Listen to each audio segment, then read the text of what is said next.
Gold, trusted gold buyers. మీరు తాకట్టు పెట్టిన బంగారాన్ని విడిపించి ఈ రోజు ఉన్న మార్కెట్ ధరకు కొనబడను. కన్నా ఎప్పుడూ గెలవని మనిషి ఒక్కసారైనా గెలిస్తే బాగుండు అని జాలి చూపిస్తారు కొందరు. కాదు, ఎప్పుడూ గెలిచే మనిషి ఈసారైనా ఓడిపోతే బాగుండు అని అసూయపడతారు అందరూ. ఈ రామన్న చౌదరికి ఎన్నడూ ఓటమి లేదు, రాదు.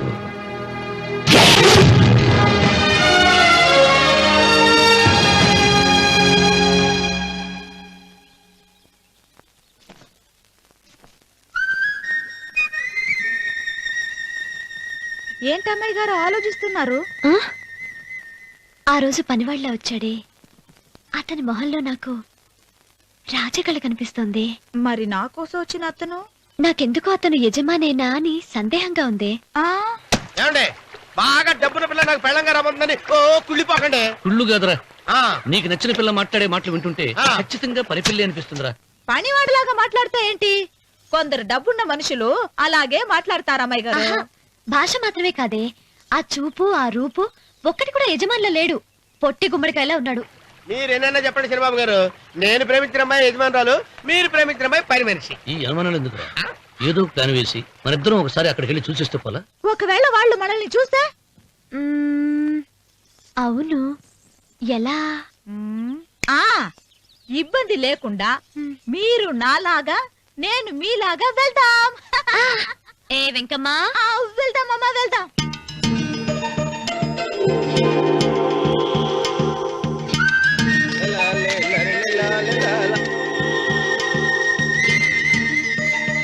చంద్రబాబు గారు, చంద్రబాబు గారు, అయ్యో బాబోయ్, చంద్రబాబు గారు కొంపలు మునిగిపోయారండి.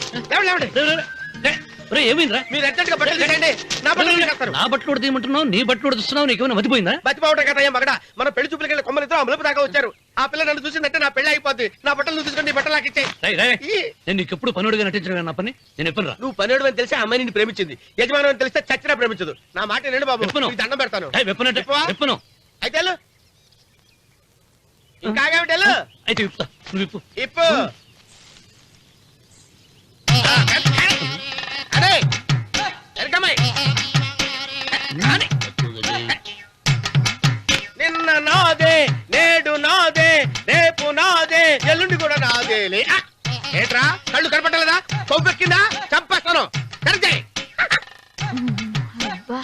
అన్నవరం ఏంటి? ఏడ్చేవాడి కడం పక్క, కొట్టేవాడి కుడి పక్క ఉండకూడదంటారు. నరుకుతా. వెళ్ళిపోతున్నారు.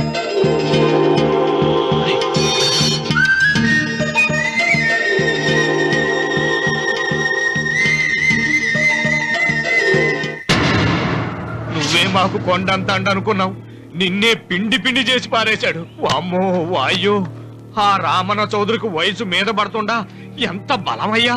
అతను చెప్పింది నిజం. అది కండబలం కాదు, గుండె బలం. నువ్వే ఇట్ట అయిపోతే ఇక మన సాంబశివరావు ఊరు వదిలిపెట్టి వెళ్ళిపోవాల్సిందేనా? నువ్వు గుండెను, అతను కండను నమ్ముకున్నారు, కానీ నేను తెలివిని నమ్ముకున్నా. వెంకన్న, అలెగ్జాండర్ దండయాత్ర భారతదేశంలో అడుగు పెట్టగానే ఆగిపోయింది. ఈ రామన్న చౌదరి దండయాత్ర ఆ సాంబశివరావు పొలంలో అడుగు పెట్టగానే పూర్తవుతుంది. రేపే అన్వర్ని పంపుతా. వద్దురా రావుడు, రేపే మహాశివరాత్రి. జటాధార స్వామి వారు వస్తారు. మీ తాతల కాలం నుంచి మీ ఇంటి ముందున్న శివలింగానికి పూజలు జరిపిస్తున్నారు. నువ్వెప్పుడో చూసావు. రేపు ఒక్కరోజు ఇంట్లో ఉండరా. మనకు వయస్సు పెరిగి తేజస్సు తరిగిపోతుంది. ఆయనకి రోజు రోజుకి వయసు తరిగి తేజస్సు పెరిగిపోతుంది. చచ్చే, జనానికి పిచ్చిపట్టి గడ్డాలు పెంచిన వాళ్ళ కళ్ళ మీద అడ్డంగా పడుతుంది.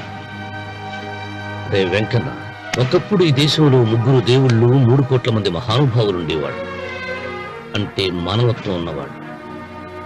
కానీ ఇప్పుడు దేవుళ్ళు లేరు, మహానుభావులు లేరు.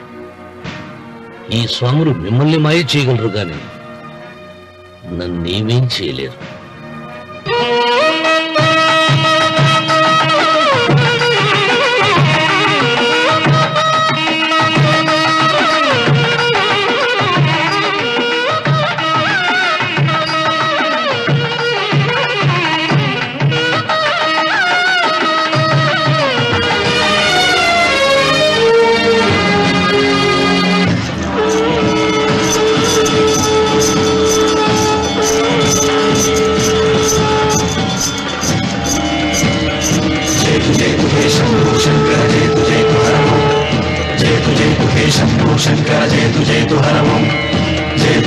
హే శంభో శంకర జయతు జయతు హరము జయతు హే శంభో శంకర జయతు జయతు హరము నాగేంద్రహారాయ త్రిలోచనాయ తస్మాంగరాగాయ మహేశ్వరాయ నాగేంద్రహారాయ త్రిలోచనాయ తస్మాంగరాగాయ మహేశ్వరాయ నిత్యాయ శుద్ధాయ దిగంబరాయ తస్మై నకారాయ నమః శివాయ జయతు హే శంభో శంకర జయతు జయతు హరము జయతు హే శంభో శంకర జయతు జయతు హరము నాగేంద్రహారాయ త్రిలోచనాయ తస్మాంగరాగాయ మహేశ్వరాయ నాగేంద్రహారాయ త్రిలోచనాయ తస్మాంగరాగాయ మహేశ్వరాయ నిత్యాయ శుద్ధాయ దిగంబరాయ తస్మై నకారాయ నమః శివాయ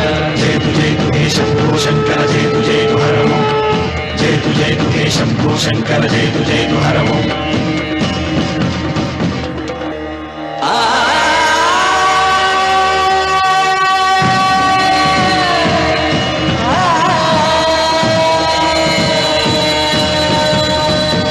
జయతు హే శంభో శంకర జయతు జయతు హరము జయతు హే శంభో శంకర జయతు జయతు హరము ఆయన ఏదో చెప్పాలని చూశారు, చెప్పకుండానే వెళ్ళిపోయారు. ఇన్ని సంవత్సరాలుగా స్వామి శివుని తప్ప మానవుడిని కంటితో చూడలేదు. ఆయన మొట్టమొదటిసారిగా మీ కుటుంబం వంక చూశాడు. ఆ చూపుకు అర్థం ఏమిటో నాకు తెలియటం లేదు. నాకెందుకో భయం వేస్తోందమ్మా.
ఏం అర్థమే కావడం లేదా రావణ చౌదరి? నువ్వు చదివింది ఒక్కాకు తమలపాకు, నేను చదివింది 10 ఆకులు విస్తరాకు. నీకీ భూమి సిక్కనే కూడా. సిక్కకుంటే నువ్వేం చేస్తావో నాకు తెలుసు.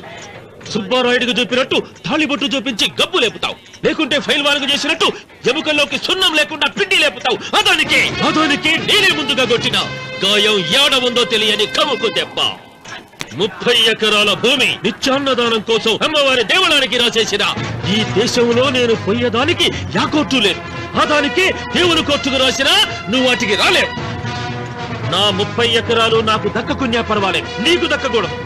నా పొలం ఆక్రమించుకుందామన్న అహంతో పొగరుతో ఇంటికొచ్చినావు. తల దించుకొని ఎనికి దారి పట్టాలి. నీకీ భూమిలో చారుడు మట్టి గుడక దొరకదు రావణ చౌదరి. కావాలనుకుంటే గుప్పెడు ముద్ద దొరుకుతాది. అది గుడక వాళ్ళ మధ్యలో కూర్చొని తింటే ఎట్లుండోది నా దెబ్బ.